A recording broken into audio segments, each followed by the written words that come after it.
Hello everyone, and welcome to Practice English TV. I'm Mark, and we're really happy you're here with us today. Hi everyone, I'm Emma. Thanks for joining us, wherever you're listening from. Today's episode is about a question that almost every English learner asks at some point. How can I speak better English in real life? Yeah, like speaking more naturally, responding more quickly, or feeling more confident during everyday conversations. We'll share some practical ideas, simple strategies, and real-life situations that can help you start speaking more English right away. So if you've ever thought, I know some English, but I can't speak as well as I want to, this episode is definitely for you. And if you enjoy learning English with us, don't forget to subscribe and share this podcast with another English learner. Thank you so much for being here today. Let's begin and talk about how to speak better in English together. So today we're talking about something that almost every English learner wants. Not perfect English, not advanced English, just better English for real conversations. Yeah, the kind of English you can actually use when you're talking to people. And I think many learners believe they need more vocabulary before they can speak well. That's true. They often say, I don't know enough words. But here's something interesting. A lot of people already know enough words to have a simple conversation. The real problem is that they don't use those words fast enough. Exactly. Let me give you a situation. Someone asks, "What did you do this weekend?" A very common question. And then the learner starts building a perfect answer in their head. They're thinking about grammar, they're looking for advanced vocabulary, they're checking every word. Meanwhile, 5 seconds pass. Then 10 seconds pass. And suddenly, the conversation feels uncomfortable. So what's the solution? Use a simple answer first. I love that advice. Instead of trying to create the perfect sentence, say, "I stayed home and watched a movie." Simple, clear, natural. Then, if you want, you can add more details later. The benefit is that the conversation keeps moving. And your confidence stays high because you're actually speaking. Here's another situation many people experience. They forget a word. Oh, that happens to everyone. Let's say you want to say umbrella, but you can't remember the word. A lot of learners stop talking immediately. They think, I forgot the word, so I can't continue. But here's a much better approach. Describe the thing instead. For example, it's the thing you use when it rains. Exactly. Maybe your English isn't perfect, but communication continues. And that's the goal. I once had a conversation with a learner who forgot the word refrigerator. What did they do? They said the big cold box in the kitchen. Honestly, I knew exactly what they meant. That's the point. Communication worked. And that's much better than stopping completely. Here's another common challenge. People translate from their native language into English word by word. Yes, that slows everything down. So try something different. Think of the idea, not the exact sentence. Can you give an example?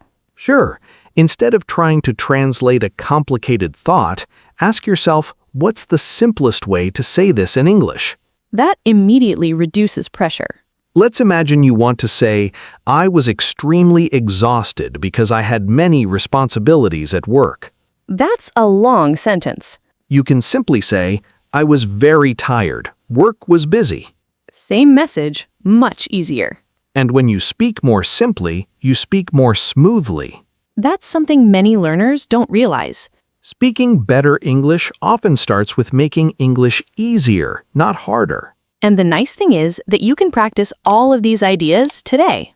Simple sentences, describing unknown words, relying on familiar phrases, accepting small mistakes, and talking to yourself.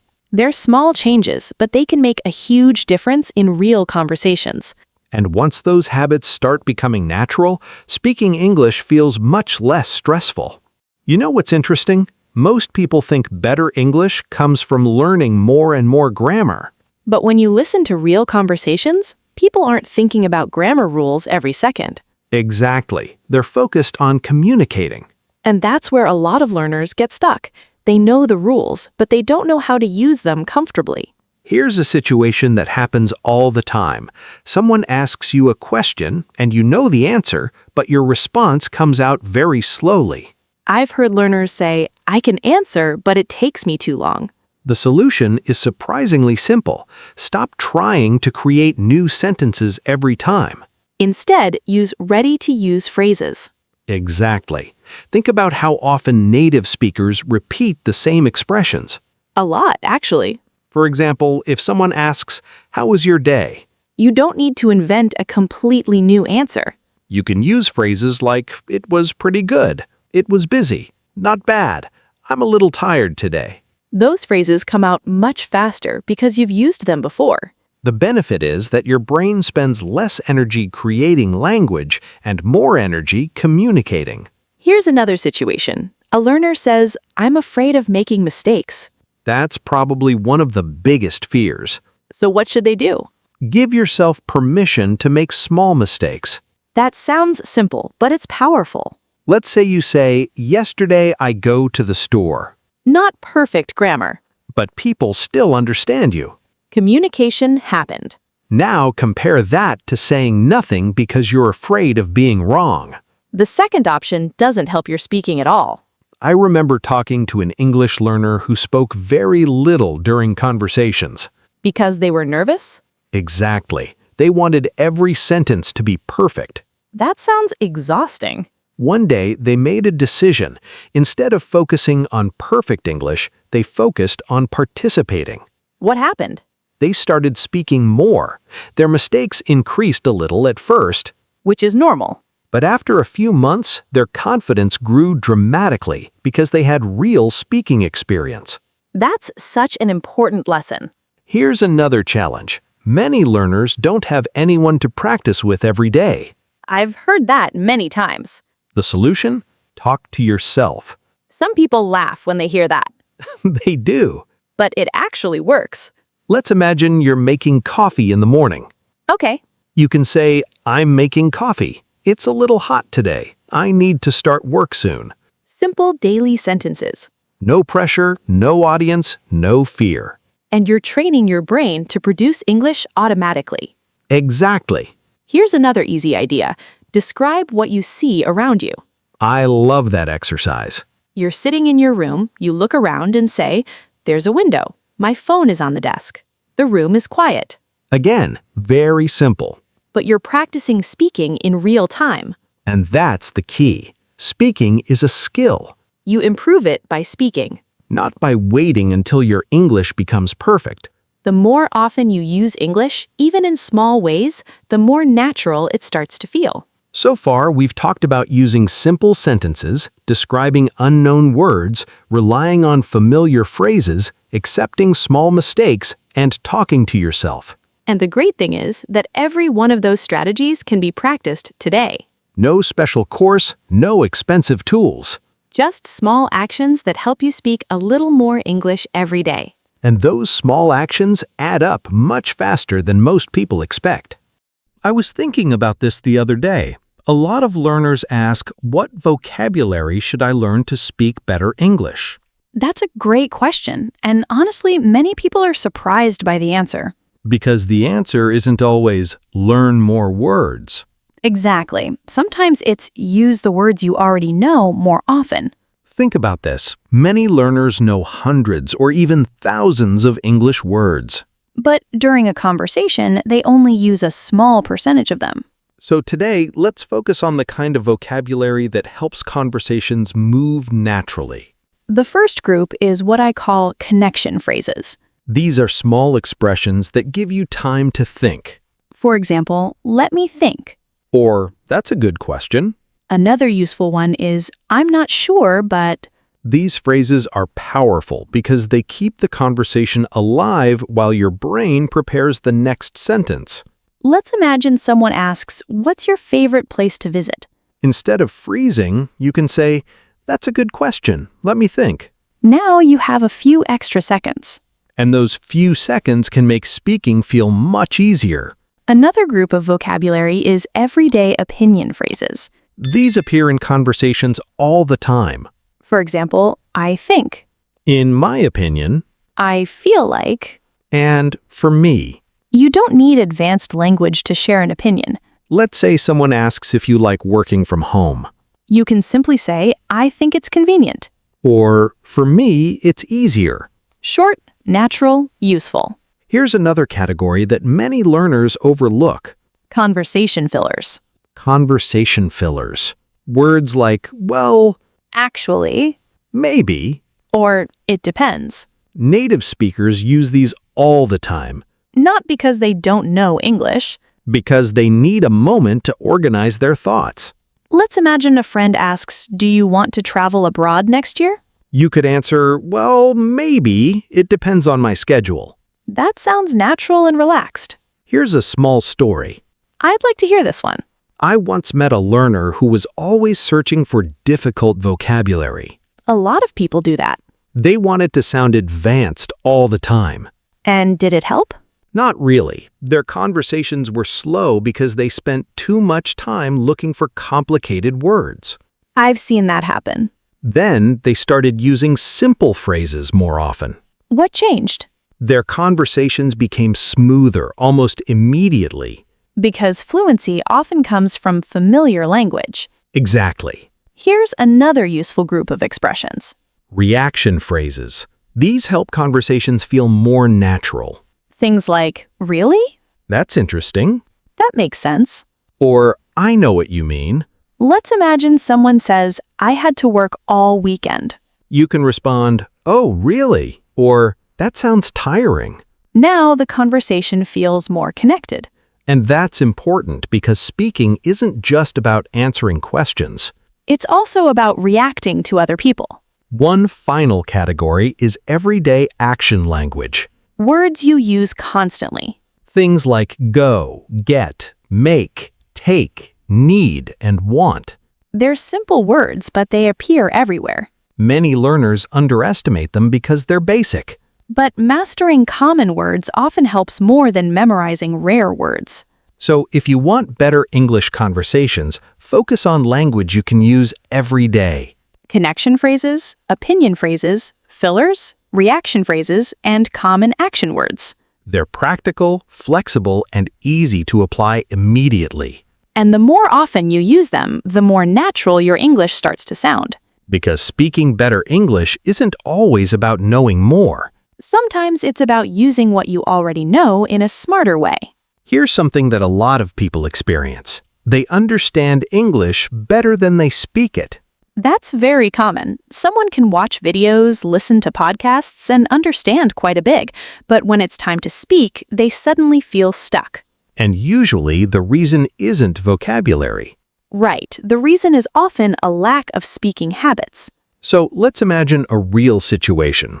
A coworker asks, "How was your weekend?" A simple question. But many learners start searching for the perfect answer. Instead, try a 3-step formula. I like this one. Step 1, give a short answer. It was good. Step 2, add one detail. I went to a coffee shop. Step 3, add a feeling. It was really relaxing. Now, suddenly you have 3 sentences instead of 1. And none of them are difficult. The benefit is that you sound more natural without needing advanced grammar.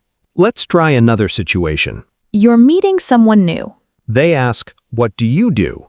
A lot of learners answer with one sentence and stop, Something like, "I'm an office worker." which is okay. But you can extend it easily. For example, I'm an office worker. I work with customers. I've been doing it for 3 years. Still simple English. But now you're creating a conversation.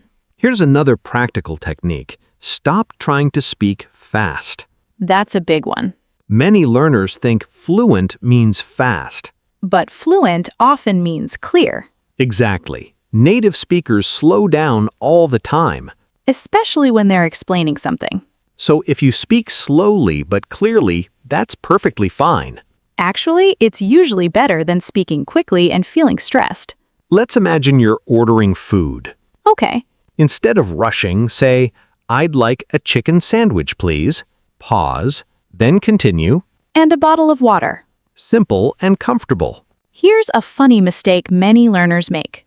I think I know this one. They practice speaking only inside their heads. Yes, that's very common. They think in English. They imagine conversations, They imagine conversations. but they rarely move their mouths. The problem is that speaking is physical. Your mouth, tongue, and voice need practice too. So here's a simple solution. Read out loud. Just 5 minutes a day. A short article. A podcast transcript. Even a few sentences from a book. The goal isn't perfection. The goal is getting comfortable producing English sounds. I remember a learner who started reading aloud every morning. How long did they practice? About 10 minutes a day. That's not much, Exactly, but after a few weeks, speaking felt easier. because their mouth was already used to English. Another useful habit is shadowing. I love this technique. For anyone who doesn't know, shadowing means listening to a native speaker and repeating immediately. Almost like you're speaking together. Let's say the speaker says, "I'm looking forward to the weekend." You immediately repeat, I'm looking forward to the weekend. You copy the rhythm The pronunciation. and the natural flow. The benefit is that you stop guessing how English should sound. You start feeling it. Here's another situation. You're alone at home and don't know what to practice. That's where situation practice becomes useful. Pretend you're in a coffee shop. Pretend you're at an airport. Pretend you're introducing yourself. The important thing is that the situations are real. Because real situations create useful language.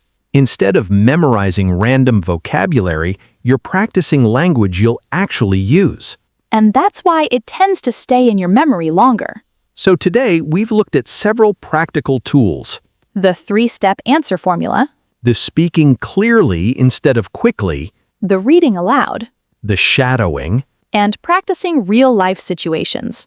None of these require special talent. Just consistent practice. And the great thing is that you can start using every one of them today. Which means your next English conversation can already feel a little easier than your last one. You know, we've talked about habits and strategies, but there's another thing that can make speaking much easier. What's that? Having a collection of useful phrases that you can use again and again. I completely agree. When learners hear fluent speakers, they often think those speakers are creating every sentence from scratch. But that's not really what happens. Not at all. People reuse familiar phrases constantly. Let's start with a very common situation. Someone asks you a question, but you need a moment to think. Instead of staying silent, you can say, "Let me think." Or, "That's a good question." Or even, I'm not sure. These phrases are simple, but they help keep the conversation flowing. And they make you sound more natural, too. Here's another situation. Someone asks about your opinion. This happens all the time. Maybe they ask, "Do you like working from home?" A useful phrase is, "I think." Or, "For me," You could say, "I think it's convenient." or "For me, it's easier because I save time." Notice how those phrases help you start speaking immediately. Exactly. Starting is often the hardest part. Let's talk about another challenge. Sometimes you don't fully understand what someone said. A lot of learners get nervous in that situation. They think they should understand everything. But even native speakers ask for clarification. A very useful phrase is, "Could you say that again?" Another one is, "Sorry, I didn't catch that." And if someone is speaking very quickly, you can say, "Could you speak a little more slowly?" Those phrases can completely change a conversation. Because now you're solving the problem instead of feeling stuck. Here's a small real-life example. Let's hear it. I knew a learner who used to smile and nod whenever they didn't understand. Oh, that's dangerous. Very dangerous. Because sometimes you're agreeing to something you don't understand. Exactly. Then they learned one phrase. "Sorry, could you repeat that?" Just one phrase? Just one. And what happened? Their conversations became much easier because they stopped pretending to understand. That's such a simple improvement. Here's another useful group of phrases. Conversation extenders. I love these. Let's say someone asks, "What did you do this weekend?" You could answer, "I stayed home." That's okay. but you can make it more interesting. For example, I stayed home and watched a movie. Or, I stayed home and tried a new recipe. One extra detail creates a better conversation. And it doesn't require advanced English. Another phrase I really like is, "the reason is." That's a good one. For example, I like studying in the morning. The reason is that I have more energy. Now your answer feels complete. Let's imagine another situation. Okay. You say, "Why are you learning English?" Instead of giving a one-word answer, you can say, I'm learning English because I want to communicate with more people. Or, "I'm learning English because it's useful for my work." The word because is incredibly powerful. It helps you keep talking. And that's exactly what many learners need. One final group of phrases is reaction language. The phrases that make conversations feel alive. Things like, "Really? That's interesting. I didn't know that." Or, that makes sense. When someone tells you something, these reactions show that you're listening. And good conversations aren't just about speaking. They're also about responding. So if someone wants to improve their spoken English, memorizing a few useful phrases can be a great starting point. Because these phrases reduce hesitation. They make conversations smoother, And they give you confidence when you don't know exactly what to say. which is something every English learner can benefit from. Let's finish with one idea that can completely change the way you improve your English. And it's probably much simpler than most people expect. A lot of learners are waiting for the perfect time to start speaking. They think, I'll speak more when I know more vocabulary. Or, "I'll speak more when my grammar is better." Or even, I'll speak more when I feel confident. But confidence usually comes after speaking, not before. That's such an important point. The people who improve the fastest are often the people who start using English before they feel ready, Not because they're fearless. but because they understand that practice creates confidence. Let's imagine a simple situation. You're walking to work or school.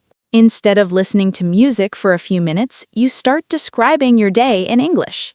You might say, "Today is going to be busy," Or, I need to finish a project later. or "I'm looking forward to dinner tonight."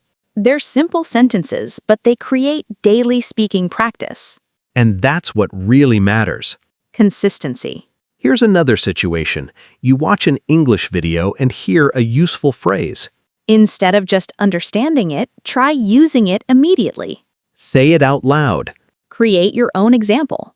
Use it again later that day. That small action helps move the phrase from passive knowledge to active speaking. And active speaking is what we're really trying to build. I think one of the biggest lessons from today's conversation is that speaking better English doesn't require complicated methods. We've talked about using simple sentences, Describing words when you forget them. thinking in ideas instead of translating, Using familiar phrases. accepting small mistakes, Talking to yourself. reading out loud, Practicing real-life situations. and building a daily speaking habit. None of those ideas are difficult. But together, they can make a huge difference over time. Before we go, we'd like to leave you with a question.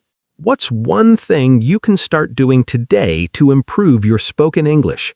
Maybe it's talking to yourself for 5 minutes. Maybe it's using simpler sentences.